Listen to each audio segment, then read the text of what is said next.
perlawanan dalam Islam, karena tadi nggak ada sesuatu yang mubah kecuali saat dilakukan berakibat meninggalkan keharaman. Mudah sekali. Pernah Imam Syafi'i dikasih tahu, separuh dari kampung anda itu nggak suka kamu. Ya bagus lah. Kenapa? Oh nak rukun malah bakal utang katanya gitu. Kira-kira yang utang itu yang rukun apa yang neng-nengan? Yang rukun. Jadi enteng saja. Masyhur itu makalahnya Imam Syafi'i. Waman asaa ilaika faqad atlaqaka. Orang yang berbuat buruk sama kamu berarti membebaskan kamu. Kalau saya sedang nenengan sama Habib Hasan Toha Putra, beliau naik Alphard nggak nawarin saya sah karena baru nenengan. Tapi kalau sedang rukun malah harus repot mana? Rukun sama ndak rukun? Repot rukun sebetulnya. Jadi Imam Syafi'i itu happy saja. Kalau sedang rukun sama tetangga ya dianggap rukun itu satu kenikmatan. Sedang tidak rukun ya dianggap satu kenikmatan. Jadi orang dulu itu serilek itu melihat dunia. Kalau kita kan enggak, ego. Wah saya ini suami kok dimarahin istri. Wah ini egonya bangkit. Padahal egonya bangkit itu ada kebodohan di situ. Yaitu seorang rektor didikte seorang istri, seorang makhluk. Apalagi kalau anda daftar wali itu tidak akan jadi wali. Ini wali kok tunduk sama makhluk. Karena didikte apa? Makhluk. Maka Imam Ahmad ketika tetangganya bully gitu ya santai saja, beliau happy. Ketika pemuda tadi eskal janggal, kenapa kamu gak tersinggung ya Ahmad? Memangnya saya harus tersinggung gimana? Kan tak panggil tidak jadi, tak panggil tidak jadi. Hei pemuda, saya ini tidak punya urusan dengan kamu. Saya nuruti kamu karena perintahnya Allah. Saya senang melakukan perintah Allah, harus berbaik sama kamu. Sampai 3 kali. Jadi kebahagiaan ini pula yang harus kita latih dalam melakukan ketaatan. Tapi kalau kita sudah tidak bahagia dengan taat, itu bahaya sekali. Obsesi saya terbesar atau cita-cita saya terbesar memang setiap ngaji saya ingin orang mukmin semuanya itu bahagia. Dengan bahagia itu mereka tidak neko-neko ingin mencari kebahagiaan lewat jalur apa maksiat. Sehingga dalam konstitusi ulama yang ditulis di kitab-kitab usul fikih, dan itu kitab yang saya kaji, selalu saya kaji, itu membela-bela sesuatu yang mubah itu sampai luar biasa. Karena melihat mubah itu, misalnya anda tidur itu berstatus mubah, anda bermain catur berstatus mubah, anda rileks sama teman jagungan semalam dengan teman rektor atau dosen atau yayasan, itu melihatnya bukan mubah tapi tarkul maksiyah. Misalnya saya semalaman asik musamarah itu jagungan malam sama Habib Toha Al-Munawwar. Itu Allah ngitungnya bukan, wah ini jagungan ngalor ngidul tidak penting tuh, enggak. Malam itu bahak tidak ke dugem, tidak ke tempat maksiat. Sehingga ada ulama yang mengatakan mubah itu enggak ada. Saya ulang lagi, mubah itu enggak ada. Kan umumnya ulama bagikan wajib, ya kan, haram gitu. Terus diantaranya mubah, sunat, makruh. Ada ulama yang mengatakan mubah itu tidak ada.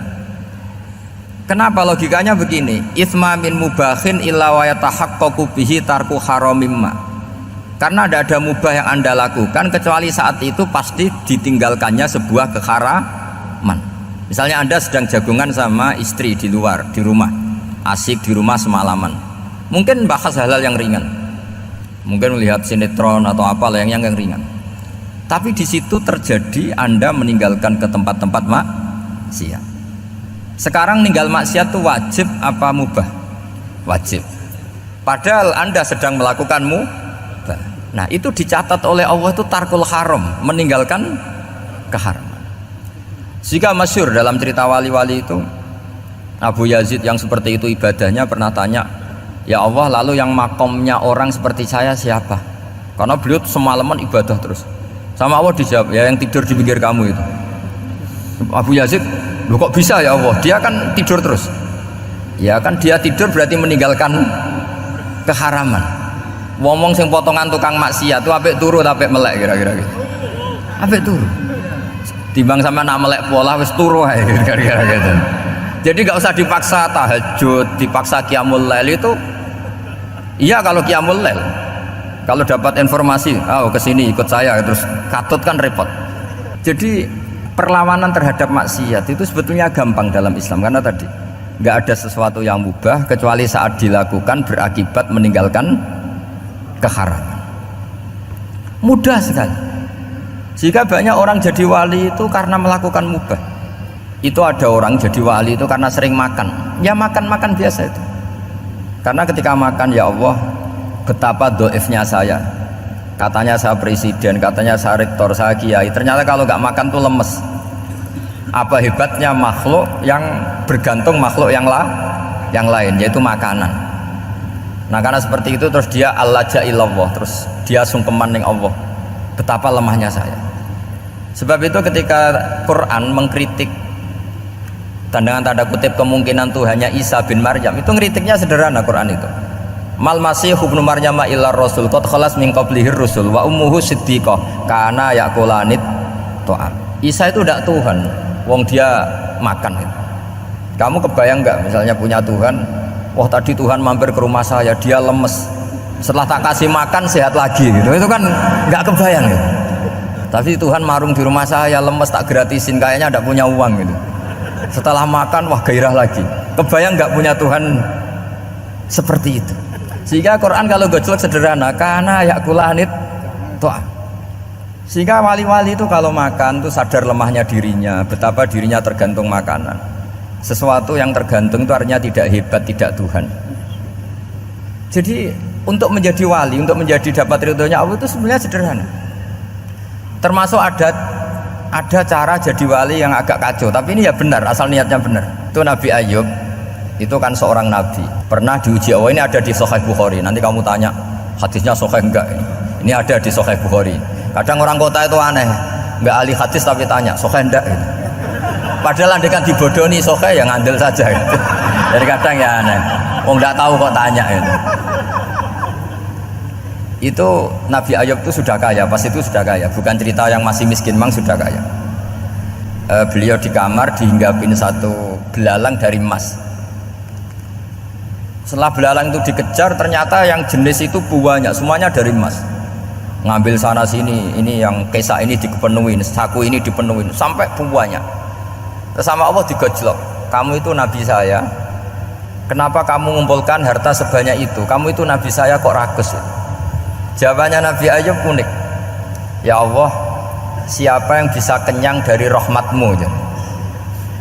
Ya, jadi kalau kamu punya uang 1 miliar, kok ingin 1 miliar 100, ingin 1 miliar 200, itu cara ngitung bukan uang. Ya Allah, siapa yang bisa kenyang dari rahmatmu?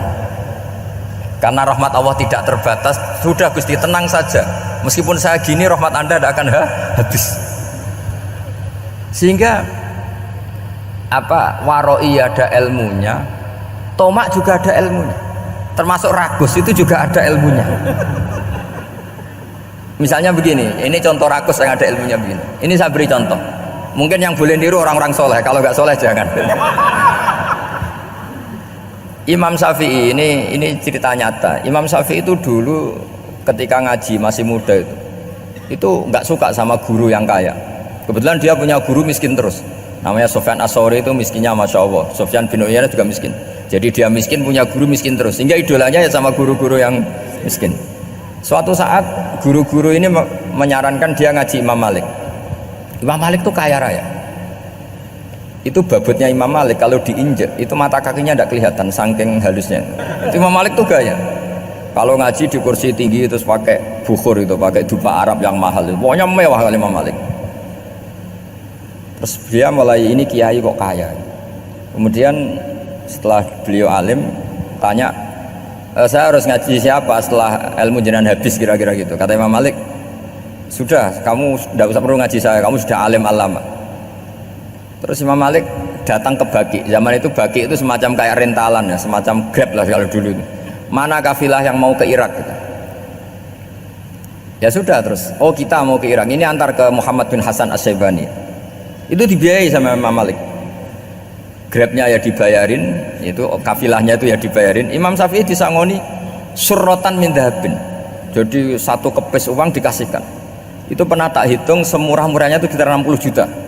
Imam Syafi'i mulai mikir, kiai yang saya kritik lomo, sing kiai miskin tak puji, gak pernah ngamal kan, tentu orang miskin kan. Setelah datang ke Muhammad bin Hasan As-Syaibani, beliau itu pakar usul fikih, muridnya Abu Hanifah. Beliau al-usuli, pakar usul fikih.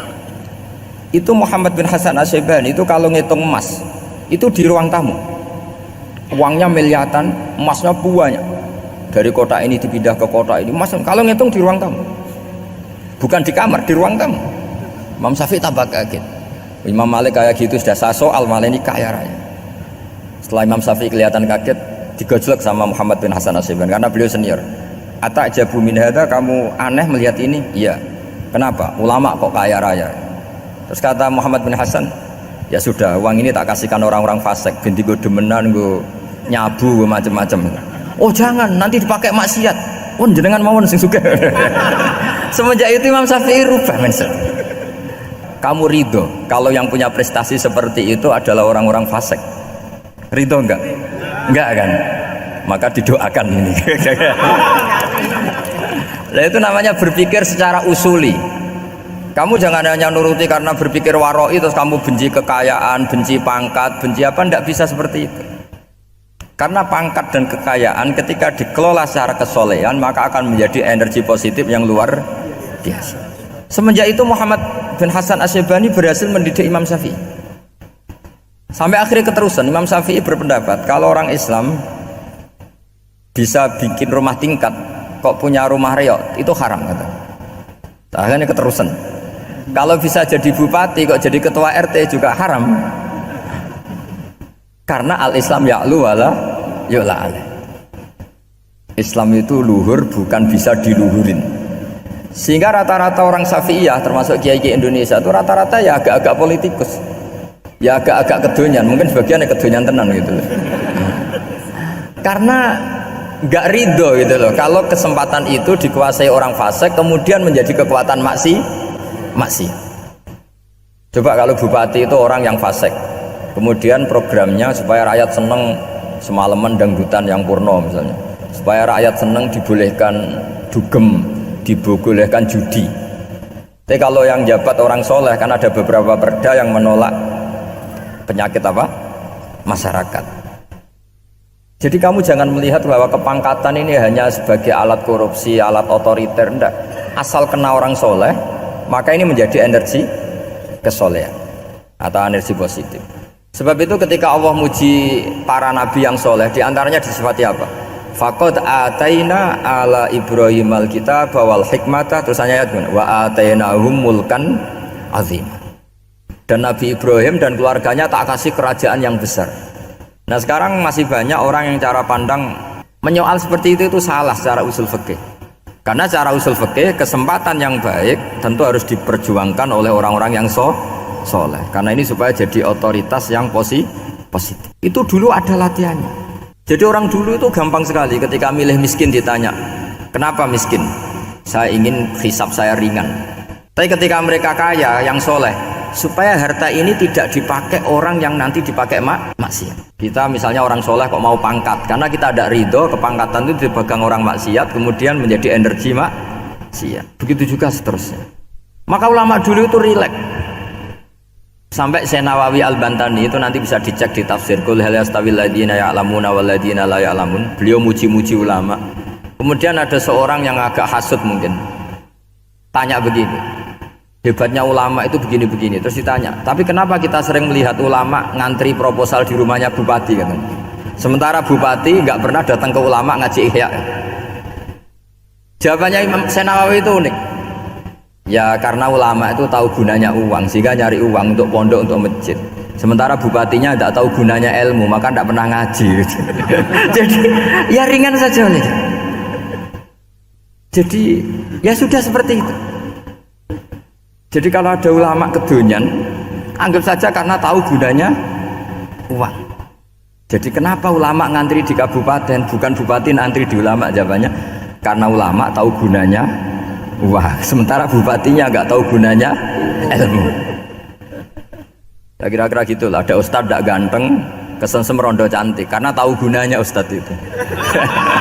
Artinya tahu gunanya kalau saya nikah nanti punya anak jadi gus kan dia kiai gitu. Tapi rondone raro gunanya dia karena miskin gitu. Jadi ulama dulu itu rileks menafsirkan apa saja itu rileks, termasuk saat terpojok itu rileks. Karena semuanya dianalisis pakai ilmu. Sehingga ciri utama wali itu apa? Ala inna awliya Allahi la khaufun alaihim wa lahum nggak ada rasa takut, nggak ada rasa gampang, karena melihat sesuatu itu gampang saja. Saya ulang lagi, melihat sesuatu itu gampang saja, ringan. Saya beri contoh ya betapa pentingnya mindset ya, cara berpikir. Orang itu menjadi kikir itu karena nganggap hidup itu lama dan uang itu penting. Kalau zaman Nabi itu sederhana kalau melihat hidup. Pernah suatu saat Nabi itu punya jatah makan, karena Nabi itu hidupnya juga pas-pasan. Jadi Nabi itu unik, beliau di satu sisi kaya raya, bisa ngurmat Abu Hurairah, Ammar, Suhaib, Ashabu Sufa itu dirawat Nabi semua. Itu kan kaya, bisa ngerawat sekian orang. Tapi di sisi yang lain untuk pribadinya beliau miskin. Kadang nggak bisa makan hari itu. Tapi di saat yang sama bisa merawat Ahlus Sufa. Jadi keliru kalau orang hanya cerita Nabi itu miskin, untuk makan dirinya aja susah. Itu keliru. Kelirunya kalau tidak diteruskan, tapi Nabi mampu menghidupi Ahlus Sufa. Singkat cerita jatah makannya Nabi itu dikasihkan orang ketika Nabi tanya, ya Aisyah, makanan jatah saya di mana? Oh ya Rasulullah, tadi ada orang minta tak kasihkan, maka makanan itu habis. Apa kata Nabi? Kamu salah Aisyah, yang kamu kasihkan itu justru yang masih. Ya yang kamu kasihkan itu justru yang masih. Sehingga Nabi menganggap, makanya Nabi terus ngendikan, ya kalau mukhatabnya lelaki ya kira-kira begini, wahal laka min malika illa ma akalta fa'afnaita walabista fa'ablaita. Terus tanya watasaddaqta fa'abqaita, kata Nabi. Harta kamu ya kamu makan kemudian ke WC jadi kotoran, atau punya pakaian mewah nanti rusak. Watasaddaqta fa'abqaita, ada yang kamu sedekahkan yaitu yang abadi sampai akhir. Sehingga banyak pengusaha yang mencintai saya setelah tak ajari hadis itu, misalnya punya uang 1 miliar karena dia spekulan atau pedagang rawan bangkrut, disedekahkan ke masjid 50 juta, yaitu yang abadi. Jadi kalau suatu saat bangkrut, dia masih punya uang 50 juta di akhirat. Jadi Nabi itu mengajari sedekah itu apa? Ya sedekah itu pengabadian uang. Kalau kita kan enggak, bilang sedekah itu nguras uang. Itu pikirannya setan dan pikirannya orang Islam. Itu cara berpikir setan, bukan cara berpikir umat apa. Sehingga Sayyid Ali Zainal Abidin itu kalau ada orang minta, kemudian beliau ngasih, itu beliau bilang gini, marhaban biman hamala zadi ilal akhirah. Matur nuwun nggih jenengan sing beto sangu kula nate. Jadi dianggap teller saja. Orang yang minta uang beliau itu dianggap tukang nyatet bank ini. Karena sudah ditabungkan, ya sudah. Kalau kita kan enggak, wah pengemis tuh ganggu gini-gini. Kecuali pengemis profesi ya mungkin kita agak-agak enak. Pada zaman akhir tuh ada pengemis apa? Profesi, jadi repot zaman. Terus tak beri contoh lagi kebahagiaan ketika kita milih Islam moderat. Islam kita diajarkan guru-guru kita, utamanya oleh guru kita Mbah Maimun. Saya juga sering ketemu beberapa ulama dunia termasuk Habib Umar. Saya juga ikut sowan ke sini pas beliau sama Habib ini Hasan Toha Putra di sini sama orang-orang moderat. Itu cara berpikir juga luar biasa indah. Beliau pernah cerita ya, beberapa ulama lah, banyak yang cerita itu. Saya pernah diceritani seorang alim ketika ada orang ekstremis itu mau ngebom di tempat maksiat. Kebetulan yang maksiat itu kebanyakan ya orang Islam, karena di negara yang mayoritas Islam. Ditanya sama Syekh Sa'rawi itu mufassir top di mana? Mesir. Ini mau tak habisin karena mereka orang Islam kok maksiat terus. Terus ditanya sama Imam Sa'rawi, laumatu ala khini ma'asihim aina masiruhum. Kalau mereka mati dalam keadaan maksiat, mereka kemana? Ya ilanar, mereka pasti masuk neraka.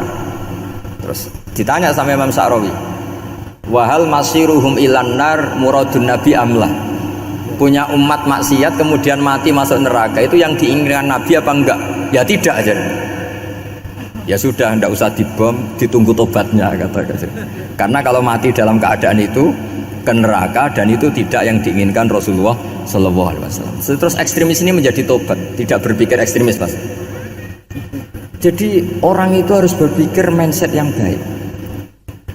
Meskipun kadang berpikir baik itu ya agak-agak kacau.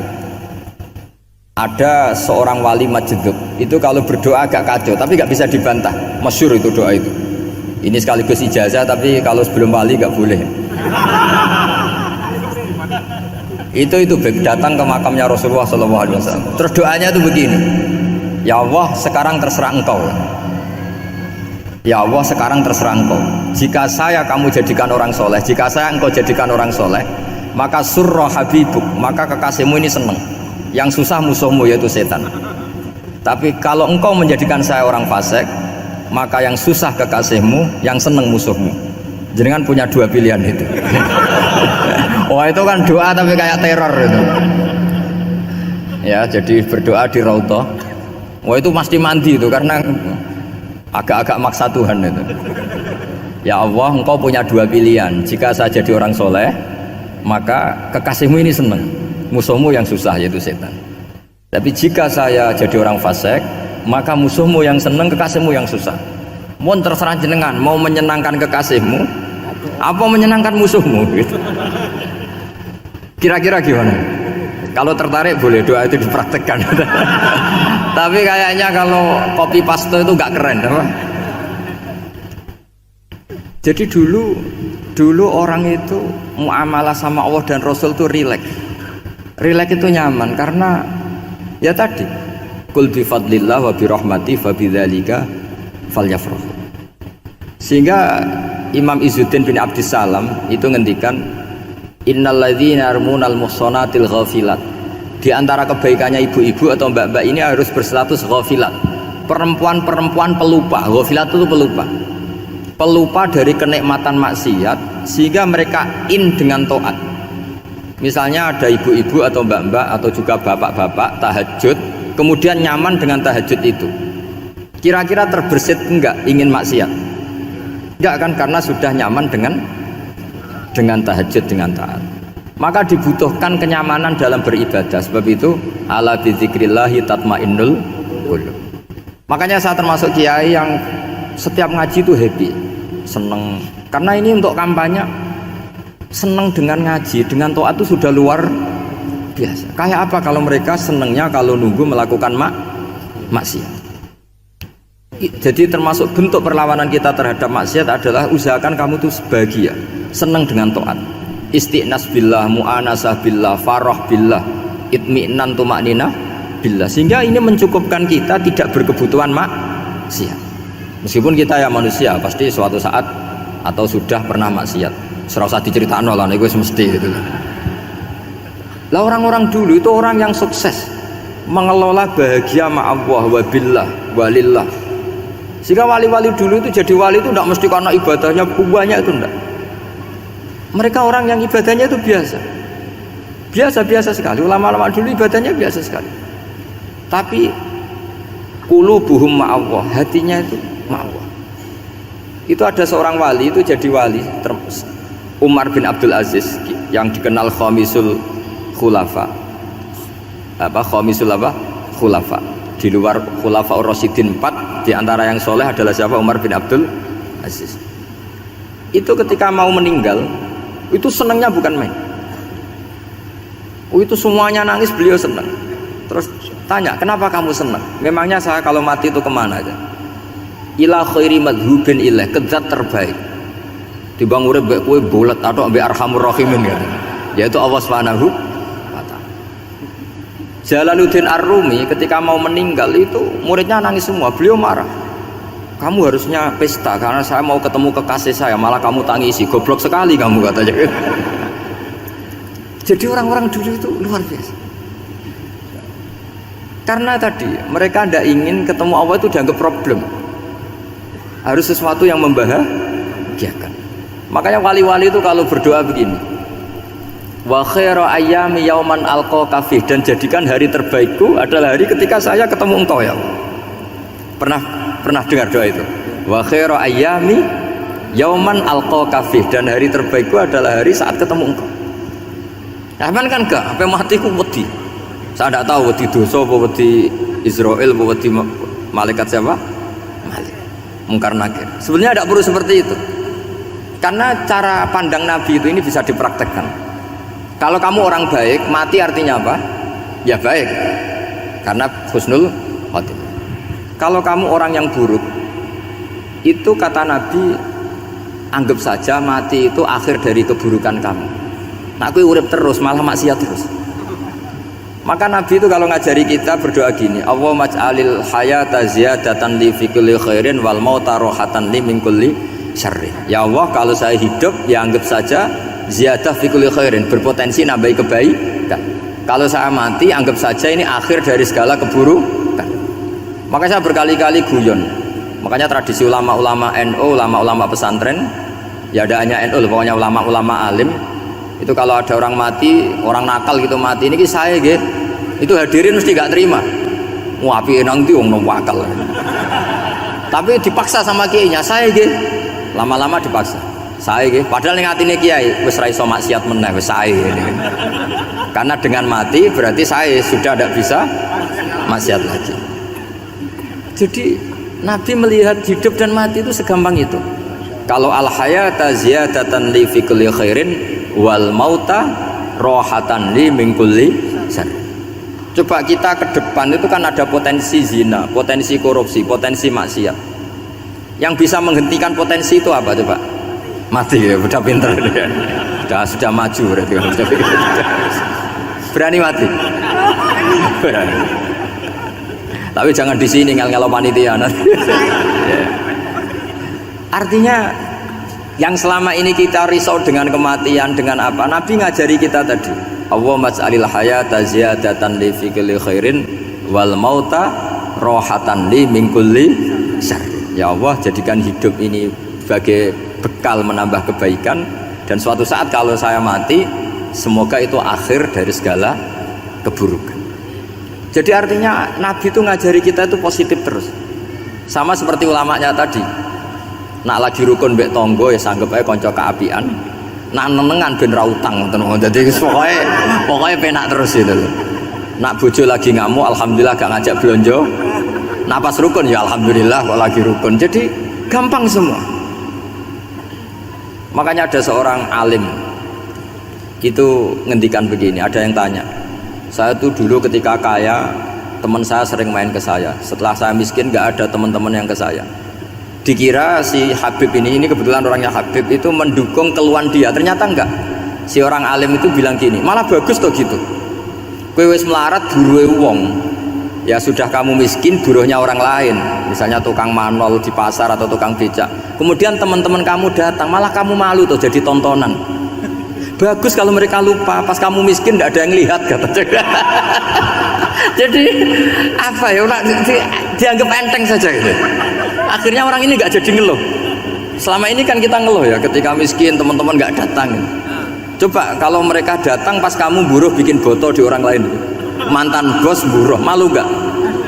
Milih datang apa enggak? Enggak lah, sudah bener itu. Jadi ulama dulu itu makanya sering baca biar tahu solusi hidup. Jadi ulama dulu tuh gampang sekali melihat kehidupan itu, gampang sekali, indah, gampang. Sekarang tuh enggak. Orang itu cara berpikir nuruti nafsu, itu yang bahaya.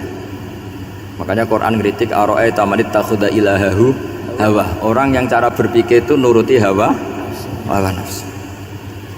Kalau zaman Nabi, zaman sahabat, zaman ulama itu enggak seperti itu. Sehingga cara berpikir itu mudah. Makanya kata Nabi, absyiru ya ma'sarul muslimin, kata. Kamu harus senang ya ma'sarul muslimin. Allah sekarang buka pintu langit yang sebelumnya enggak pernah dibuka. Dan Allah yubahi bikum malaikatah, dan Allah membanggakan kamu kepada para malaikatnya.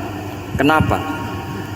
Umatnya Muhammad, umatnya Rasulullah Muhammad SAW itu kalau sampean kepengen mati setiap saat itu baik, itu resepnya gampang kata Nabi. Addu faridotan wantadzoru ukhra. Jadi Allah memberitahu, ya Muhammad, umatmu ini luar biasa. Jadi misalnya tadi kita sholat subuh, ditanya, Bahak kamu sekarang ngapain? Nunggu sholat duhur ya. Setelah sholat duhur ditanya lagi, nunggu apa asar? Sehingga faman kana hijratuhu ila Allah wa rasulih fa hijratuhu ila Allah. Jadi kalau ya sudah ini tak ijazahkan, kalau setelah sholat subuh nunggu apa? Duhur. Setelah duhur nunggu. Sehingga ketika kita mati itu statusnya penunggu sholat. Tapi kamu kan enggak, miskin, kenapa? Penunggu kaya. Ya, itu enggak masuk surga ya. Penunggu kemapanan.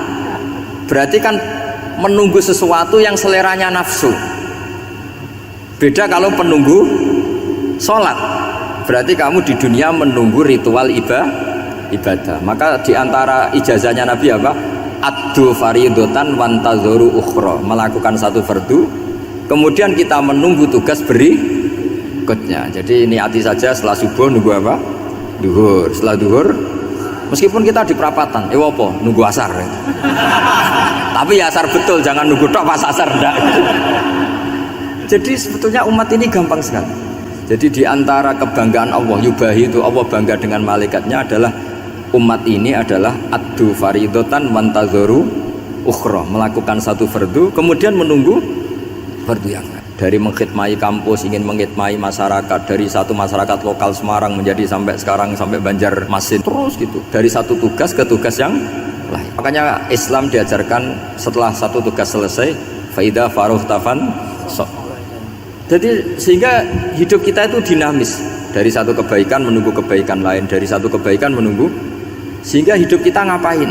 Nunggu satu kebaikan. Ini sudah masuk faman kanat hijratuhu ilallahi wa rasulih fa hijratuhu ilallahi wa rasulih. Sehingga orang bayangkan kalau kita direkam Allah, Gusti kula ampun mati nak dereng sugih, wis melarat puluhan tahun, sakit, nunggu sesuatu sing sifatnya nafsu, kepengin sugih tok aja cukup, tahu burono wong sing tahu ngenyek ndekne lho, itu kan urung-urung wis dendam. Saya belum mau mati sebelum kaya dan buruhkan orang yang pernah melecehkan saya. Wis ngono akhirnya mati urung sugih.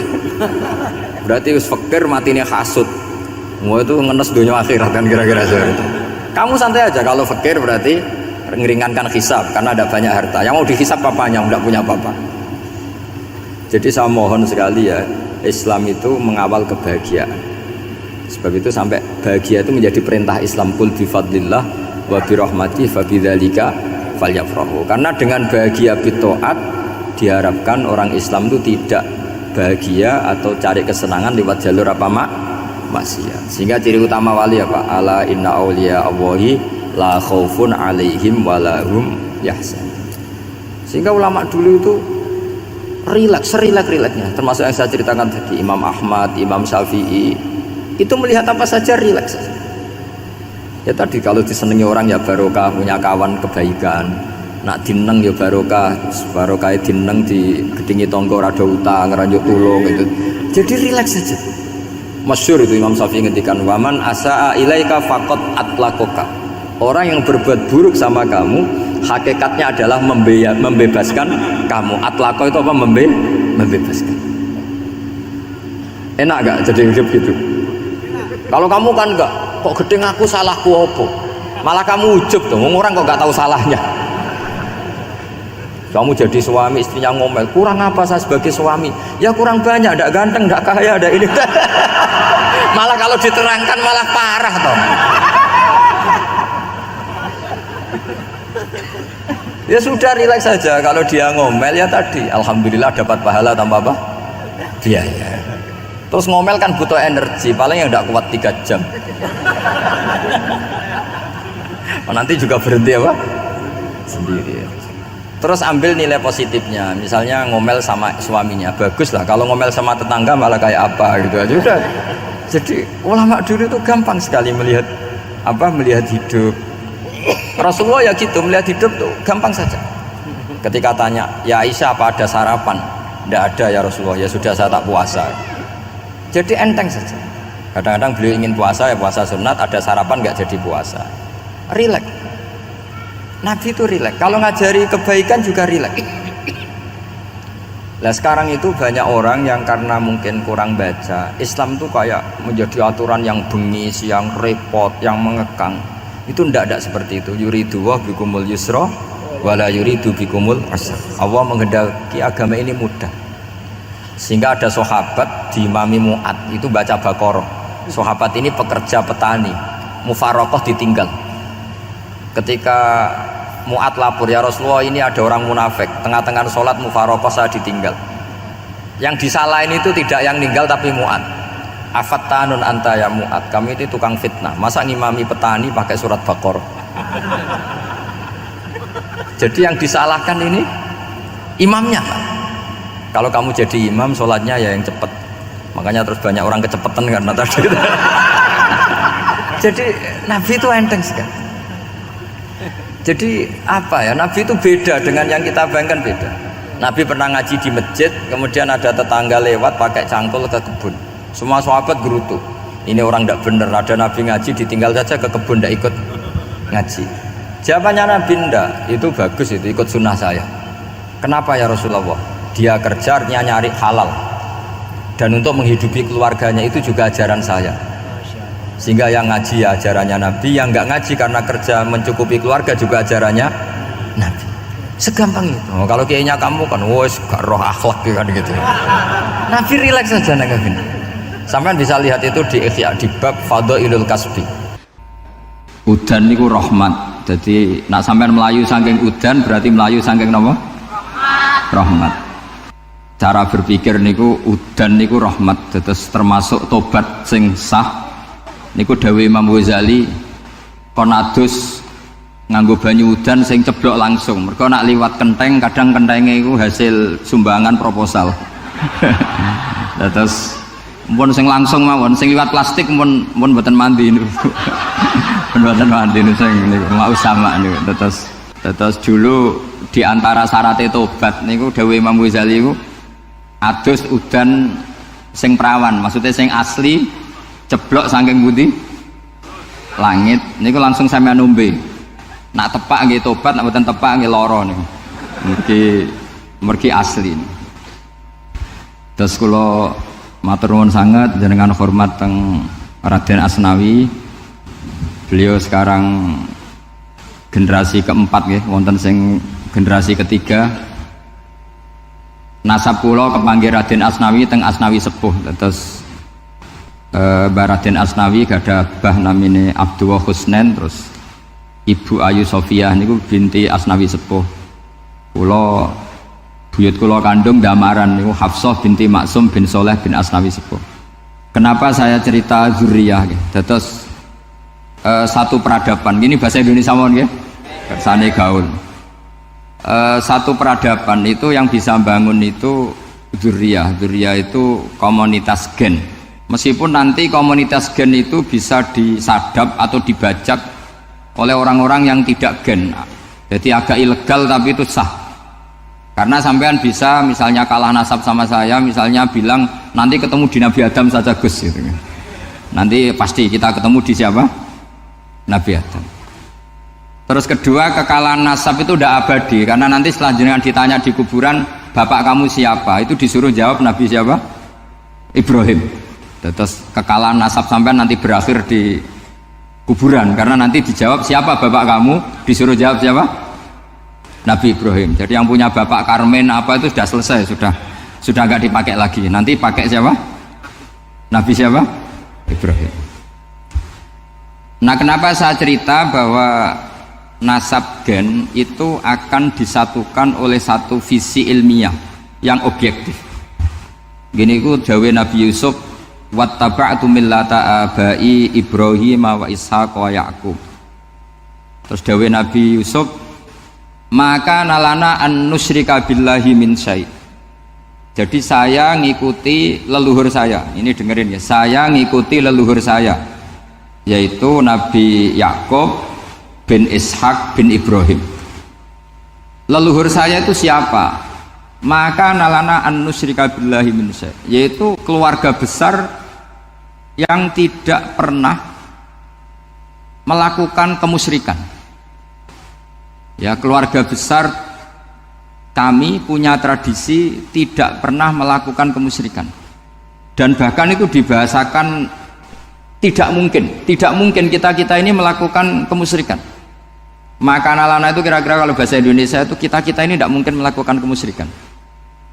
Nah, kenapa demikian? Itu berangkat dari logika yang permanen, disebut yusabbitu wallahu alladzina amanu bil qouli tsabiti fil hayatid dunya wa fil akhir. Logika permanen itu begini, misalnya kita ini kan hidup dari bapak dari ibu terus sampai Nabi Adam. Kemudian setelah Nabi Adam ini berakhir, kemudian kita mau tidak mau berpikir Nabi Adam itu siapa? Terus diterangkan ternyata Nabi Adam itu satu makhluk hidup yang mulanya dari tanah. Lewat wahyu Allah, lewat titah Allah kun, kemudian jadi manusia yang bernama Adam. Sebelum Adam ada bumi, ada langit, ada cakrawala, macam-macam. Kemudian itu kita rumuskan lagi, asal usulnya adalah tidak ada. Adamiyun makhdun. Akhirnya kita tahu bahwa alam raya ini diwujudkan setelah dari tidak ada. Nah tentu terus kita berpikir, dari tidak ada menjadi ada itu pasti penyebabnya adalah sesuatu yang ada. Nah yang ada itu disebut wajibil wujud. Karena wajibil wujud ini wujud sendiri, nggak ada saingannya. Karena Allahu ala syai'amahu, Allah ada dan tidak ada pesaingnya. Maka kita ini berpikir nggak mungkin ada kekuatan manapun yang menyamai Allah, sehingga nggak ada Yesus mungkin menyamai Allah, nggak ada Fir'aun, nggak ada Lata, nggak ada Uzza. Makanya disebut maka nalana an nusyrika billahi min syai'. Kita ini tidak mungkin melakukan kemusyrikan. Sama nggak usah tanya saya, Gus, tapi orang menjadi musyrik itu kan mungkin. Jawabannya itu tetap nggak mungkin. Kemusyrikan itu satu teori yang nggak mungkin. Tapi kalau orang musyrik itu mungkin. Memang akan dilibat. Tapi karena kita kenal Raden Asnawi itu dari sisi ilmiahnya, saya punya banyak kitab beliau. Mungkin saya termasuk pernah dulu yang membawa kitab beliau banyak ke Korea. Saya itu beli pesolatan tuh bukan 1-2 sampai 2 kerdus 3 kerdus. Itu mulai dulu, mulai saya ngiai sampai sekarang tak bawa ke Sragen, ke Solo Tigo, termasuk tak bawa ke Korea. Jadi mungkin ya ini GR saya ngaji di sini itu barokahnya jualan pesolatan. Tapi bukan jualan yang cari laba enggak, karena tak gratiskan, tapi itu dagang akhirat lah kira-kira gitu. Jadi kalau saya masuk neraka kita era pantas, bakul pesolatan kok masuk neraka gitu, kayak itu gak pantas itu. Karena saya termasuk orang ya yang cara berpikir itu optimis. Dulu di sini ada orang alim alama namanya Raden Asnawi. Terus kemudian sejarah agak berpolemik, ada yang mengatakan beliau itu muridnya Syekh Nawawi, ada yang mengatakan tidak. Apapun itu yang saya yakini adalah beliau ya saling istifadah lah, saling bermanfaat bagi Syekh Nawawi Banten. Saya punya catatan sejarah banyak tentang Raden Asnawi karena guru-guru kita itu akan ketemu di Syekh Nawawi Banten. Yaitu kita tahu misalnya saya ngaji Mbah Mun ngaji Mbah Zubair misalnya ngaji Syekh Fakih Mas Kumambang, ngaji Mbah Mahfud, terus ngaji Said Abi Bakar Sato, terus ngaji Sayyid Zaini Tahlan. Kalau keluarga sini mungkin misalnya Gus Hafid, Mbah Niam, Mbah Zuhri, terus Raden Asnawi. Raden Asnawi kita tahu nikah dari istri mudanya Syekh Nawawi, yaitu Nyai Hamdana. Saya sering diceritani Mbah Mun, terus Nyai Hamdana punya anak yang namanya Zuhriyah dari Syekh Nawawi.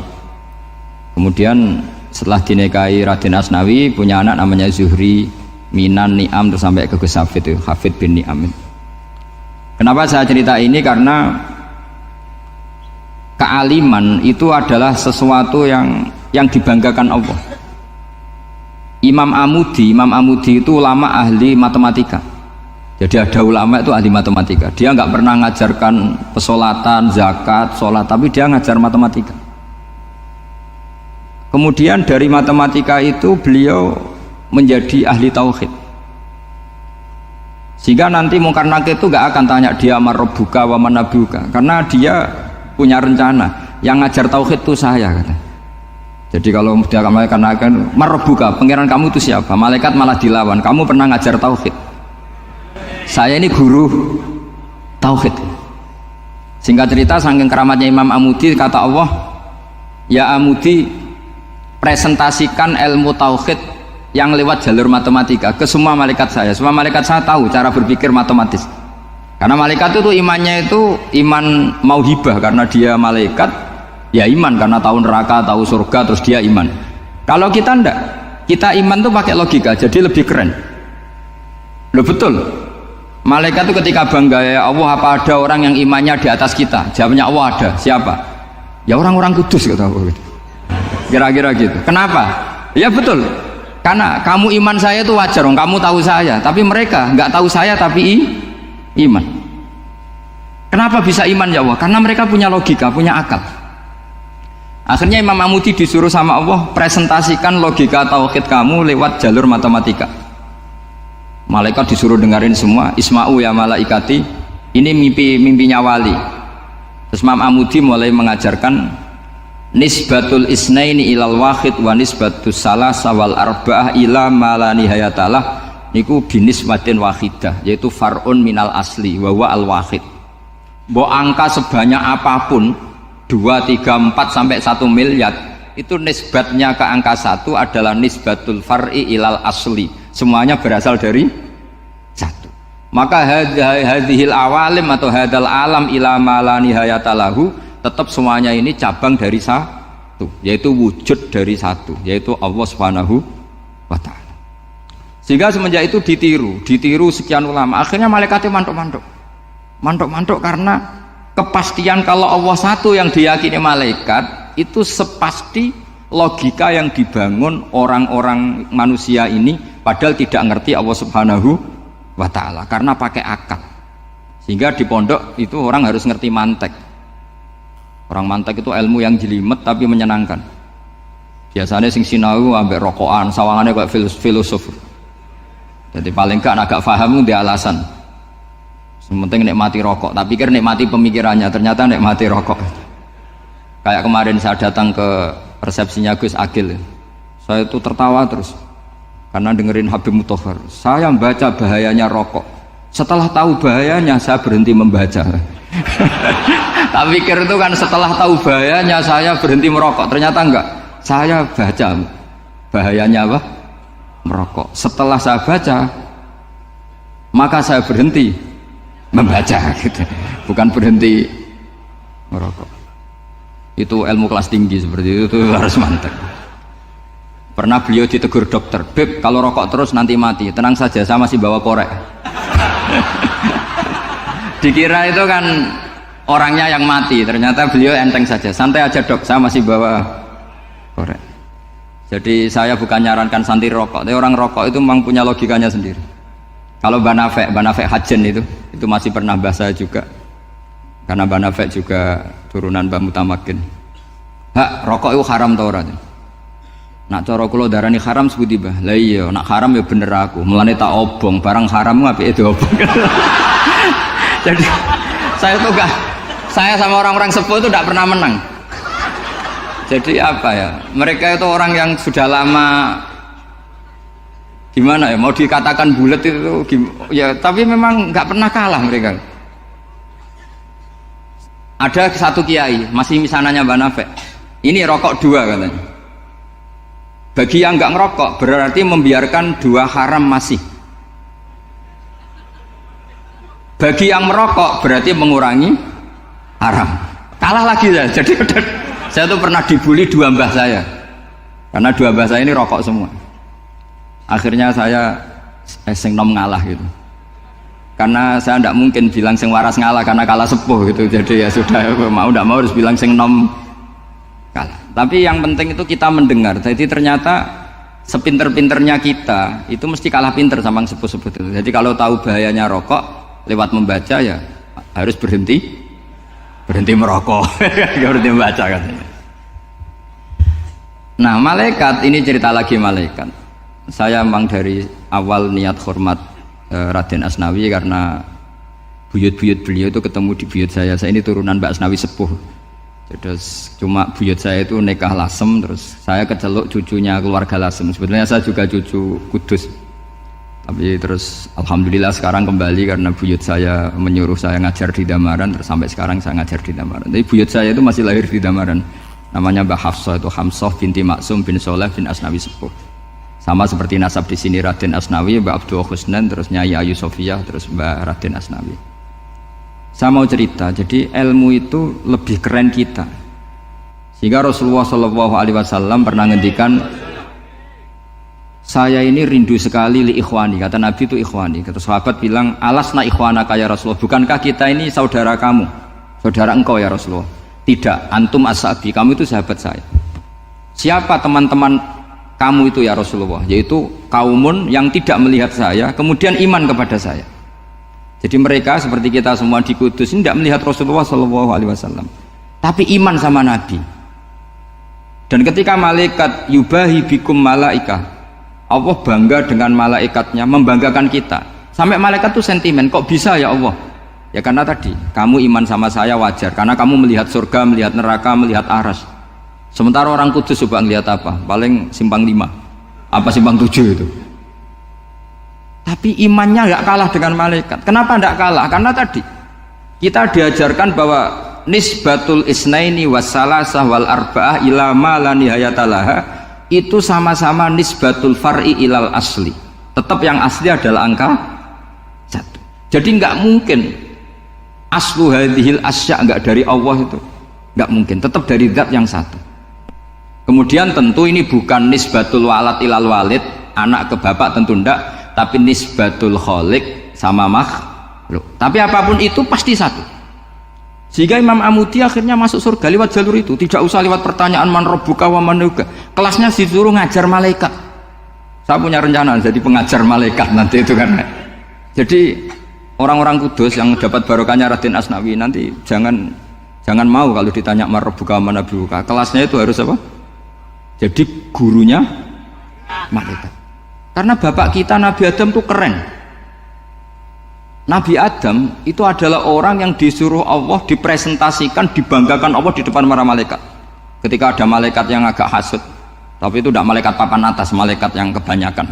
Itu kan agak terima Nabi Adam jadi apa? Khalifah. Sampai malaikat ini usul ataj'alu fiha mayufsidu fiha wasfikut. Makanya kalau saya protes sama malaikat itu malaikat yang ini, bukan Jibril sama Israel. Kalau protes Israel bahaya ya. Bisa dihabisin. Saya pernah ditanya seorang kiai, Gus jenengan gojlok malaikat kok berani? Ya karena malaikat yang jenis ini pernah gojlok Nabi siapa? Adam. Nggak percaya kalau Nabi Adam itu layak mimpin, sampai protes ataj'alu fiha may yufsidu fiha wasfikut dima. Tapi apa yang terjadi? Allah mengajarkan satu ilmu di Nabi Adam, kemudian disuruh meresentasikan. Qala ya Adamu ambihum bi asma'ihim. Adam, coba kamu presentasikan ilmu kamu. Setelah Nabi Adam fasih mempresentasikan ilmu, kata Allah, kamu bisa enggak sepinter Nabi Adam? Tidak bisa ya Allah. Makanya sudah saya bilang ini a'lamu malah. Saya lebih tahu siapa yang layak mimpin. Jadi layak mimpin itu pertama harus kuwatul ilm, ilmunya itu harus kuat. Nanti saya akan cerita hubungannya Raden Asnawi dengan Syekh Nawawi. Apa itu hubungan teman, apa murid guru, itu memang masih jadi polemik sampai sekarang. Kalau saya ya keyakinan saling istifadah. Ini bahasa netral, tidak murid guru tapi saling apa? Istifadah. Kata Syekh Nawawi dalam tafsir Munir itu, ilmu itu nomor 1. Sehingga beliau setiap ada ayat fa inna hizballahi humul ghalibun, beliau pasti menafsiri bil hujjah wal barohin la bis saulah. Saya masih ingat betul takbirnya, memang saya hafalkan. Tapi bukan untuk modal pidato, boten. Modal sebagai wong alim. Kalau pidato gampang. Pidato itu semua orang bisa. Kalau jadi orang alim itu tidak gampang. Lebih susah lagi wong alim berpidato. Itu kalau nggak pernah mbah saya tidak mau. Karena memang saya terkenal nggak suka pidato. 1 memang nggak bisa. Nomor 2 tidak ingin. Nomor 3 ya rugi. Karena pidato itu nasib-nasiban itu. Kalau nasib baik kamu tidak paham itu, wah Gus Ba ilmunya tinggi sehingga kita tidak paham itu kalau nasib baik. Kalau nasibnya ada baik, nak ngendikan bulat sama itu tepat-tepatan. Dan Syekh Nawawi itu benar, Raden Asnawi juga benar, semua guru-guru kita benar. Karena agama ini sebetulnya bukan masalah negara, tapi masalah logika yang sehat. Uni Soviet itu pernah mengkooptasi Uzbek, Ceknya, Tajikistan. Itu 100 tahun. Orang dipaksa ateis. Tapi orang-orang Uzbek, saya sering ketemu lama Uzbek, kadang ketemu di Korea, kadang di Malaysia. Orang-orang Uzbek itu punya basement di bawah tanah. Kemudian di bawah tanah ini mereka ngajarkan tauhid. Ngajarkannya ya gampang. Misalnya ini sesuatu yang ada, iya ini. Ini ada penciptanya enggak? Ya ada.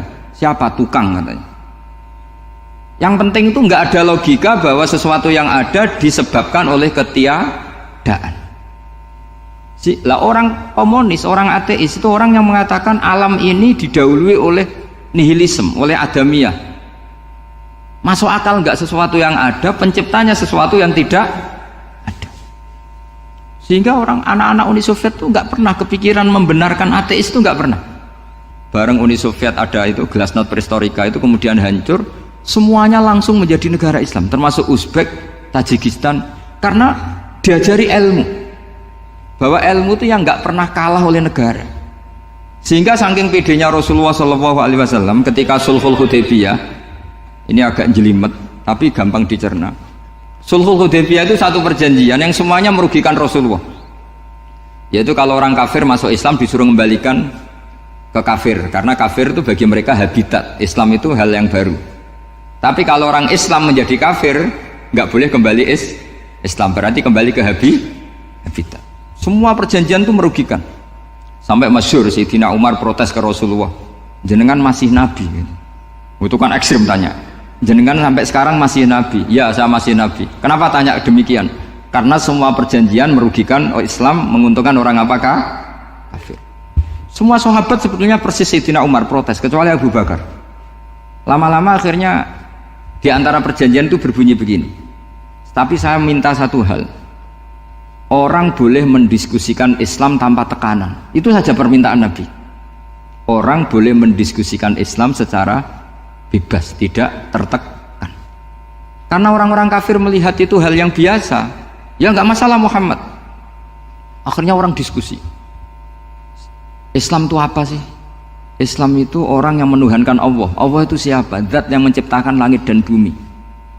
Lama-lama orang kafir berpikir, wah keren, Tuhannya Muhammad bisa bikin langit dan bumi. Tidak kayak Tuhan kita, malah kita yang bikin. Jadi mulai debat itu terus ada yang cerita lagi, saya pernah loh nyembah Lata, pas itu dikencingi luwak. Masa ailahun yabulu ali sa'laban, masa Tuhan kok dikencingi luwak? Yang agak-agak ahli kitab ya diskusi lagi, wah kayaknya Yesus tidak Tuhan, masa Tuhan kok kelaparan, lemes, wah repot nanti. Jadi makanya Allah ketika gojlok wa ummuhu siddiqah kana yakulani ta'am mal masihu ibnu maryam illa rasul qad khalas min qablihir rusul wa ummuhu siddiqah kana yakulani. Coba paradok enggak, misalnya kamu didolani Nabi Isa terus ketok lemes, kenapa Tuhan? Saya agak sakit, keroi dulu, kan gak kebayang itu. Punya Tuhan yang sakit setelah makan sehat, terus kan nggak kebayang seperti itu. Ketika Nabi punya konsep Tuhan, Tuhannya Muhammad itu siapa? Yaitu zat yang la awalalah, zat yang pertama. Lalu Tuhan itu siapa? Tuhan itu yang menciptakan langit bumi. Tuhan itu siapa? Yang memulai segalanya. Lama-lama mereka berpikir, wah kalau gitu yang benar itu Islam. Maka kata Imam Zuhri, Syihabuddin Az-Zuhri, fama kana fathun fil islami a'zoma min sulhil hudaybiyah innama kana nasu yatafaduluna fil hadis wal munaza'ah. Semua teks riwayat itu ada kata wal munaza'ah, orang bebas ngomong dan berdebat. Munaza'ah itu berdebat. Terus akhirnya falam yatakallam ahadun bil islami yaqilu syai'an illa dakhala fihi. Kemudian setelah berdebat dan mereka tahu Islam, pasti akhirnya masuk Islam. Dan itu yang sekarang terjadi di dunia. Makanya saya pernah ditanya seorang profesor, Gus, kalau di Jogja ada sekolah perbandingan agama, menurut Anda gimana? Asal itu tentang agama, nggak apa-apa. Tapi kalau yang dibandingkan umat Islam itu jangan. Karena nanti kalau di Indonesia kira-kira yang copet itu ditanya agamanya juga Islam, yang koruptor juga Islam. Jadi kalau yang dikaji Islamnya nggak apa-apa, tapi orangnya jangan, kata saya. Karena yang bulat ya banyak, yang nggak sholat ya banyak. Tapi kalau Islamnya saja, misalnya adu konsep tentang Tuhan, masyhur kita mungkin banyak yang melihat itu debatnya Stanley Fischer sama Ahmad Didat itu. Tuhan kamu siapa ini terus Ahmad Didat cerita Tuhan saya itu lam yalid walam yulad walam yakul lahu kufuwan. Itu spontan ada seorang mahasiswi bilang, sepertinya Tuhan Anda lebih menarik karena Tuhan Anda yang menciptakan langit bumi, yang Tuhan ini kok lahirnya sudah di bumi, masa lahir-lahir langsung jadi Tuhan. Jadi akhirnya falam yatakallam ahadun bil islami yaqilu syai'an illa dakhala fihi. Sehingga agama ini apa? Agama itu adalah kalimat tauhid. Kalimat itu apa? Logika yang terbangun. Nah, ketika logika itu terbangun, maka disebut yusabbitu Allahu alladzina amanu bil qaulis tsabit fil hayatid dunya wa fil akhirah. Allah itu akan menetapkan satu kaul, satu presentasi ilmiah atau satu kesimpulan ilmiah. Yang kesimpulan itu nyata benarnya. Dan ini akan nyata terus baik di kehidupan dunia maupun kehidupan apa? Akhirat. Seperti Allah sebagai Tuhan itu akan nyata terus di dunia Allah ya Tuhan, nanti di akhirat juga Tuhan. Tapi Tuhan selain Allah, maka menjadi Tuhan ini nunggu ada yang menuhankan. Misalnya Fir'aun itu jadi Tuhan karena ada yang menuhankan. Sekali dia mati, dia sudah aset wisata, bukan Tuhan lagi. Makanya gejolokannya orang ulama Arab kalau ketemu ulama Mesir, kalau gejolokan itu lucu. Orang Arab ada Abu Jahal, Abu Lahab, penggaweane ngusir Nabi gitu. Itu gejolokannya ulama Mesir. Kata ulama Arab, kamu gayanya benci Fir'aun, tapi rizki kamu dari wisata melihat Fir'aun. Itu gejolokannya ulama Arab sama ulama Mesir. Sehingga agama ini mengajarkan apa? Satu kalimat. Makanya kamu harus belajar mantek. Dulu Raden Asnawi ya pengajar mantek. Dulu buyut saya di sini Mbah Fauzan, abahnya Mbah Pah itu, mbahnya itu juga pengajar mantek. Karena di antara yang diceritakan Allah itu wa ja'alaha kalimatam baqiyatan fi aqibih. Tugas utama Nabi Ibrahim adalah menjadikan satu logika, kalimah itu logika, itu menjadi logika yang abadi, baqiyah itu abadi. Fi aqibih, di anak turunnya Nabi Ibrahim. Misalnya begini, saya beri contoh ya. Misalnya saya mengatakan teh ini hitam, itu menjadi kalimah karena diucapkan. Tapi tidak menunjuk hakikat karena tehnya berwarna apa? Kuning. Sehingga Quran kalau menyalahkan orang kafir itu ngendikane kaburas kalimatan takhruju min afwahihim. Omongannya orang kafir itu menjadi kalimat karena diucapkan dari mulutnya. Kenapa menjadi kalimat? Karena diucapkan tapi tidak menunjuk hakikat. Seperti orang mengatakan 2 ditambah 2 itu 10. Itu kalimat, tapi kalimat yang salah karena tidak menunjuk hakikat. Seperti orang kafir mengatakan Tuhan itu 3, itu kalimat karena diucapkan tapi tidak menunjuk hakikat. Tapi ketika seseorang mengatakan Allah itu Tuhan, Tuhan itu satu, itu disebut kalimatu haqqin 'alaiha nahya wa 'alaiha namut. Temriki tahlilane wa 'alaiha napa wa biha? Wa 'alaiha napa wa biha? Wa 'alaiha ya, ada yang tahlilan wa biha. Itu enggak tahu sanadnya dari mana, pokoknya ada yang wa 'alaiha, ada yang biha. Kenapa dikatakan kalimat tauhid? Karena kalimat yang dari kesimpulan berpikir. Dan agama ini dibawa Nabi Ibrahim itu untuk membawa kalimat tauhid. Ciri utama kalimat tadi, kamu yakin seyakin-yakinnya bahwa nisbatul snaini wassalasah wal arba'ah ila ma la nihayatalaha itu kanisbatis snaini ilal wahid, yaitu semuanya far'un minal asli. Aslinya adalah wahid. Sehingga di kitab, saya pernah ngaji Mbah Mun, namanya kitab Al-Husunul Hamidiyah. Itu dikarang oleh ulama-ulama sekarang, itu diajarkan di MGS. Ini mbah-mbahnya Gus Akil, pendirinya madrasah MGS. Itu ada gambarnya di situ. Di situ ada gambar piramida, ada gambar hewan, ada gambar pohon. Kata yang ngarang, gambar sedetail ini, sejelimet ini dimulai dari nuktah wahidah. Tetap dimulai dari satu titik. Dan ini disebut nuktatil wujud. Jadi mbak orang kudus sebanyak ini tetap dimulai dari satu orang, yaitu Adam. Adam dimulai dari ketiadaan. Lalu siapa al-mujid? Pewujudnya siapa? Hanya Allah Subhanahu wa ta'ala.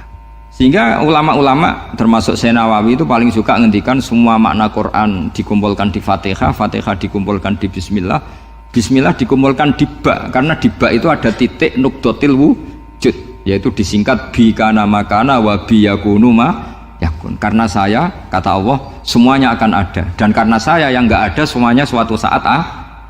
Disebut nukdotil wujud.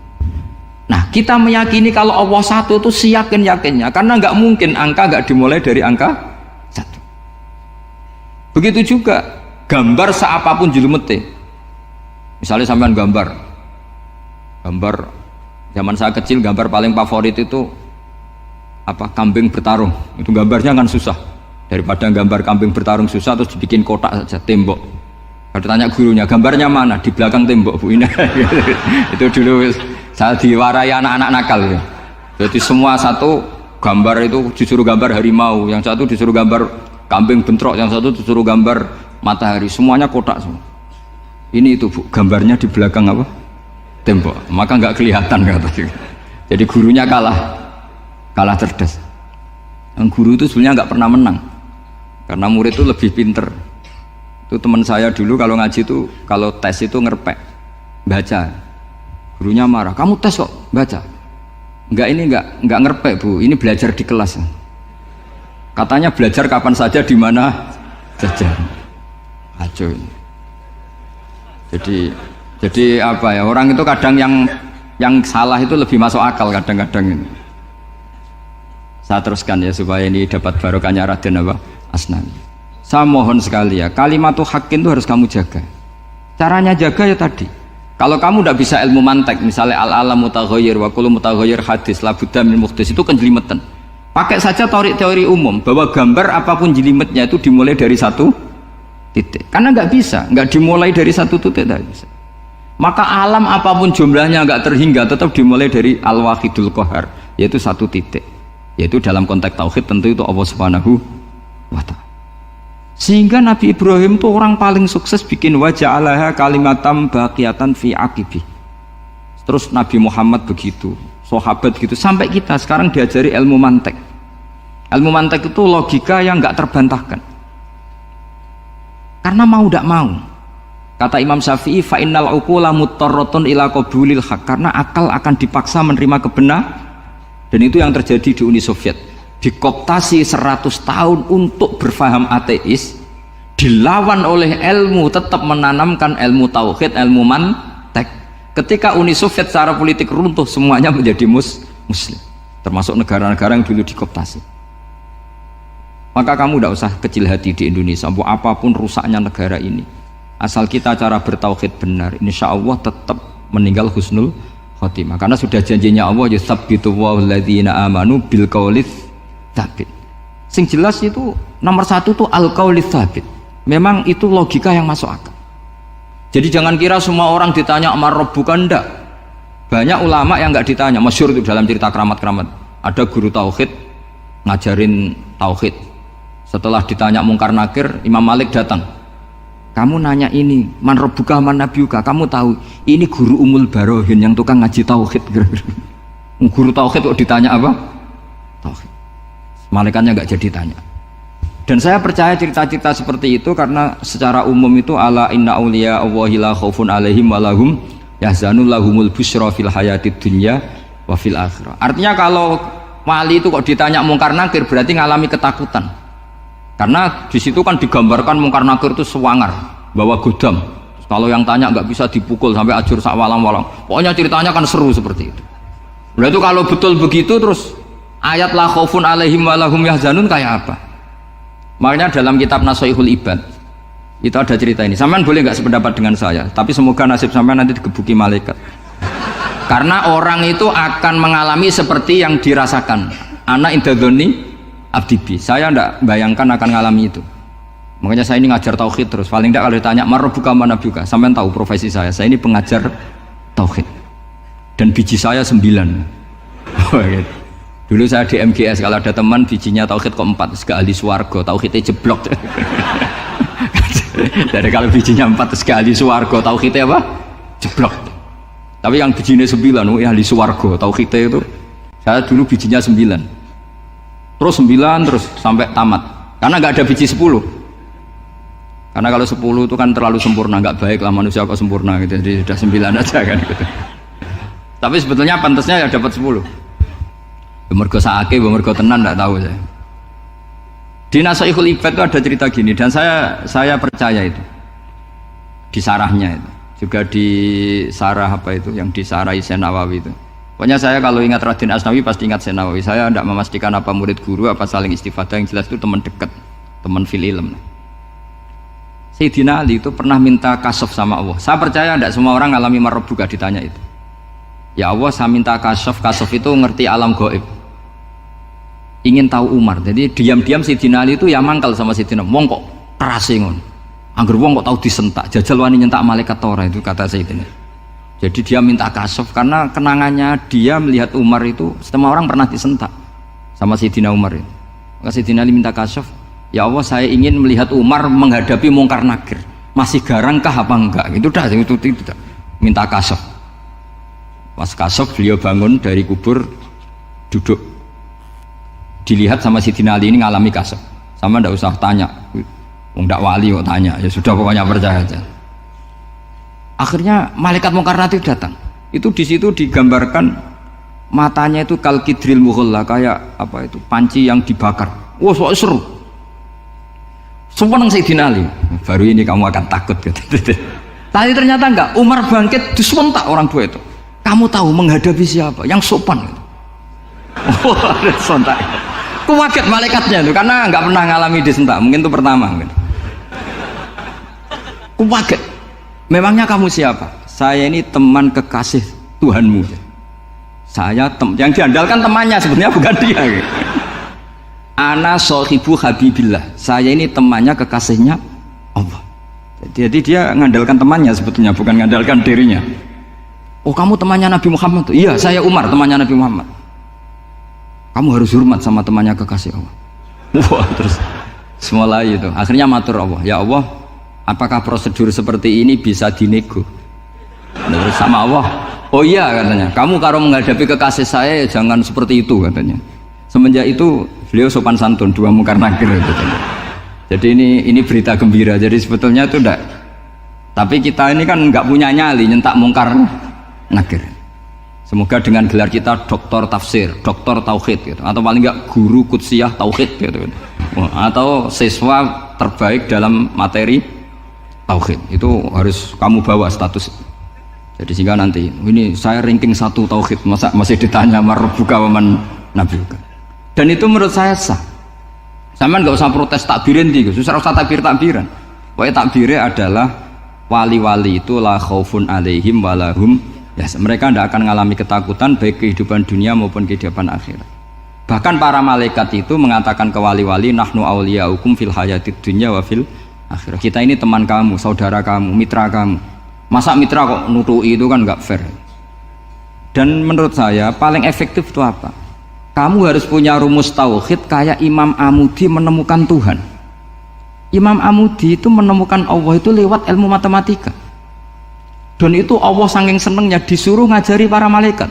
Wa ya malaikati isma'u. Kamu harus mendengar, ini orang alim saya yang ahli matematika. Tapi justru itu ngerti bahwa asal usul alam itu minal wahidil qahar. Dari zat yang satu. Akhirnya Imam Amudi mulai ngajar tuh. Nisbatus naini wasala sawal arba'ah ila mana nihayatalaha iku kabeh iku far'ul wahid. Akhirnya malaikat mantuk-mantuk. Nah, iman seperti itu akan setingkat keyakinannya dan keakurasiannya sama dengan imannya para malaikat. Makanya Nabi ngendikan tubaliman amanabi walam yaroni. Sebagian riwayat disebut sab amarot. Nabi ngendikan sampai 7 kali. Betul-benar keren orang yang tidak melihat saya kemudian iman kepada apa yang bisa menemukan itu? Hanya akal.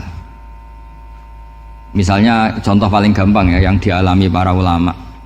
Ya saya ulang lagi, yang dialami para ulama ketika menemukan ilmu ya yang menjadikan mereka mahabbah Rasulullah Shallallahu Alaihi Wasallam. Nabi itu paling suka itu sholat. Nabi itu paling senang sama sholat. Wa qurratu aini fi sholat. Terus beliau ngendikan as-sholatu imaduddin. Terus beliau kalau muji sholat itu sundul langit. Sampai beliau kalau banyak masalah itu bilang ke Bilal, arikhna ya Bilal, saya kasih istirahat. Itu maknanya mau sholat. Semuanya sholat. Pertanyaannya adalah, apakah mungkin seorang raja yang ambisi jadi raja kemudian yang dikampanyakan adalah orang supaya sholat? Tentu kalau Nabi seorang raja, beliau akan kampanye gimana, narik upeti kayak apa, narik pajak kayak apa biar Nabi kaya. Enggak. Nabi itu paling tersiksa kalau orang tidak sholat, tersiksa kalau orang tidak sujud. Loh, kalau beliau seorang raja ngapain mempopulerkan sholat? Maka makna sholat imaduddin adalah sholat itu tiang agama. Maknanya tiang agama, kamu akan tahu betul kalau dia seorang nabi. Karena apa? Yang diajarkan adalah sholat. Loh, coba untungnya apa bagi Nabi Muhammad ketika umat Islam sholat? Kan tidak ada untungnya sama sekali. Justru itu kelihatan kalau dakwah beliau itu dakwatul haq, mengajak kebenar. Loh, wong kok kampanyane kon sholat? Mestinya nak kepengen sugih kan kon bayar pajak, upeti. Tapi enggak, Nabi itu ngajarkan apa? Orang supaya sholat. Dan ini diimplementasikan sama Raden Asnawi. Beliau ngarang pesolatan. Orang sealim itu yang dikarang pesolatan. Makanya saya tuh kagum. Saya saksinya banyak. Tanya murid-murid saya kalau beli pesolatan saya kerdus, saya kirim ke Korea terus ke pedalaman-pedalaman itu. Karena saya butuh pesolatan. Bahwa orientasi kita itu sholat. Sehingga wali-wali itu dulu, saya berkali-kali cerita kalau ngaji, wali-wali dulu itu kalau ditawarin Allah masuk surga itu tanyanya satu, ya Allah di surga ada sholat enggak? Kalau enggak ada saya enggak mau. Kalau sampean pasti enggak tanya gitu, pasti itu sudah ada. Sampean malah gini, enak mlebu swarga ora usah sholat mesti gitu. Sudah, jadi sudah lama sekali nganggap sholat itu problem. Dan itu berat masuk surga kalau begitu terus, itu berat. Itu pertanyaannya gitu. Karena alam rohani kita, saya ulang lagi, alam rohani kita itu tidak kebayang kalau kita hanya nyuwun sewu nikmati secara seksual, secara biologis. Makanya ada ulama ditanya, kenapa sholat itu lebih indah ketimbang nikmatal wiqo misalnya, nikmatnya hubungan biologis. Jawabnya ulama itu gini, lucu, jawabannya sederhana. Nikmatnya kamu punya anak itu apa? Jawabnya ulama itu lucu. Kalau sakit dia sembuh, kalau hilang dia datang. Saya ulang lagi ya, kalau sakit dia sembuh, kalau hilang dia datang. Sekarang orang tua yang punya anak sakit koma di UGD atau di emergency, itu senangnya tuh mengalahkan kesenangan apa saja. Kira-kira orang yang berhubungan intim atau yang hubungan biologis dengan orang yang sedang anaknya sembuh dari koma, senangnya senang mana? Senang yang melihat anaknya sembuh dari koma. Senikmat apapun hubungan biologis, seneng anaknya yang hilang ketemu. Nah, kalau anak ketemu saja orang seseneng itu, apalagi kita di surga, ketemu zat yang lama kita sembah, yang lama kita rindukan, yang lama kita rindu, kemudian ketemu di surga, maka tidak ada artinya surga tanpa melihat Allah Subhanahu wa Ta'ala. Memang harus dijelaskan secara rohani. Akhirnya orang ngerti bahwa nikmat tertinggi di surga adalah melihat Allah Subhanahu wa Ta'ala. Karena kalau anak-anak muda mungkin protes, ya enggak, ya enak kumpul sama widadari gini-gini. Wah itu kan yang trauma bojone jelek gitu. Wah itu yang bojone jelek mesti kesusu masuk surga karena itu sudah jelek, cerewet, nggak mati-mati kan gitu.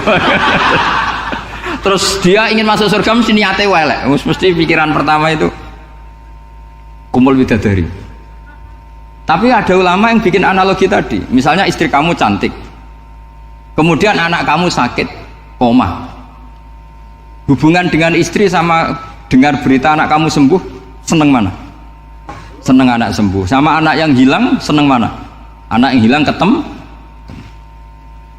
Maka terus ulama bisa menjelaskan itu. Kalau orang ketemu anaknya seseneng itu, apalagi ini ketemu Tuhannya yang bertahun-tahun disembah, kemudian tidak pernah melihat. Di surga itu nanti kita melihat Allah Subhanahu. Makanya Allah begitu bangganya mempromosikan surga. Surga itu apa? Surga itu wujuhu yauma idzin nadhirah ila rabbiha nadhirah, yaitu wajah-wajah berseri-seri dan melihat Allah. Itu tanpa dijelaskan seperti ini Anda akan janggal, enaknya di mana? Tapi setelah dijelaskan detail gini oleh ulama, maka kita akan tahu an-ni'matul uzma sing enggak ada perbandingannya adalah nikmat masuk apa? Surga karena melihat Allah Subhanahu wa Ta'ala. Ya jadi saya berkali-kali pokoknya minta sekali, hadil umat harus umat yang rasional, terutama dalam mengemban tauhid. Karena tauhid ini yang disebut kalimah. Sampai Allah mengistilahkan kepada Nabi Ibrahim itu wa ja'alaha kalimatam baqiyatan fi aqibih. Kalimat tauhid adalah kalimat yang akan abadi di anak cucunya Nabi Ibrahim. Baik anak cucu yang karena gen mau anak cucu yang karena sebab, yaitu santri dengan kiai. Dan itu caranya gimana? Umat Islam jangan berhenti belajar mantek. Makanya di MGS, di Qudsiyah, di TBS semua pondok pasti ngajarkan mantek, di Bendan, ilmu logika. Itu tadi, kalau kamu tidak bisa menemukan tauhid dengan cara tadi, dengan cara al-alam mutaghayyir wa kullu mutaghayyir hadis la budda min buhtis, paling tidak pakai ilmu yang dilakukan Rasulullah SAW. Yaitu masyhur itu, saya sering cerita di mana-mana. Ada orang namanya Jubair bin Mut'im, Muhammad bin Jubair bin Mut'im. Itu dulu dia kafir. Dia orang pinter sampai dipasrai jadi negosiator untuk mengurus tawanan perang Badar yang ditawan Rasulullah SAW. Ketika datang di Madinah, delalah pas maghrib, Nabi baca wattur wa kitabim mastur. Di antara ayat yang dibaca Nabi itu am khuliqu min ghairi syai'in. Masa manusia sebanyak ini kemudian mereka diciptakan oleh ketiadaan. Min ghairi syai'in itu oleh ketiadaan. Masa alam raya yang wujud ini, alam raya yang punya eksistensi ini kemudian penciptanya adalah ketiadaan. Padahal wal adamu la yakhluqu wa la yu'assiru wa la kadza wa kadza. Tentu sesuatu yang tidak ada itu tidak bisa dikatakan sebagai pencipta. Wong nggak ada, jadi faktor saja nggak mungkin apalagi jadi pencipta. Itu Nabi habis sholat langsung beliau sungkeman, ya Muhammad, saat ini juga saya iman. Karena logika yang dibangun ayat yang kamu baca itu menghabiskan semua logika saya. Intinya logika tauhid itu akan mengalahkan semua teori non tauhid. Itu yang disebut bal naqdhifu bil haqqi 'alal batili fayadmaghuhu fa idza huwa zahib. Kebenaran tauhid itu akan menghancurkan kekuatan apa saja. Fayadmaghuhu itu di tafsir Tobari disebut dorbatan tasujud dimah. Satu pukulan sing sampai menjadikan otak itu hancur. Lainnya disebut damagho, dimah itu maknanya otak. Maka kamu jangan khawatir kalau Islam didiskusikan di Uni Soviet, didiskusikan di Kanada, didiskusikan di Korea, pasti kalimat tauhid akan mengalahkan kalimatul batil. Pasti ja'al haqqu wa zahaqal batil, innal batila kana zahuq. Tapi syaratnya kita harus kuat. Makanya saya ini senang sekali yang namanya ngaji itu, saya senang. Karena saya tadi bercita-cita ingin jadi dosen setelah mati. Karena di dunia sudah tidak jadi apa? Dosen. Saya ingin seperti Imam Amudi. Pertama ketemu Allah, beliau disuruh ngajar malaikat tentang ilmu apa? Matematika yang mengarah ke tauhid. Jadi diajarkan. Kamu tahu angka 2, angka 3, angka 4, semuanya bersumber dari angka 1. Berarti semuanya berawal dari 1. Gak tahu setelah itu malaikatnya dites lagi apa enggak, tahu. Pokoknya pas itu malaikat ya paham semua. Oke. Kayak apa hebatnya umat Rasulullah Shallallahu Alaihi Wasallam? Karena akalnya kuat. Sehingga kita harus kuat. Sehingga kalimat yang benar disebut kalimatul haqqin 'alaiha nahya wa 'alaiha. Nah, kalimat yang salah disebut kaburat kalimatan takhruju min afwahim. Kalimat menjadi kalimat karena diucapkan, tapi tidak menunjuk hakikat. Kayak ini misalnya, ini tutup, ini putih, terus saya katakan hitam, berarti saya mengatakan ini hitam sebagai kata-kata karena diucapkan, tapi tidak pernah menjadi hakikat karena hakikatnya ini putih. Itu hebatnya Quran.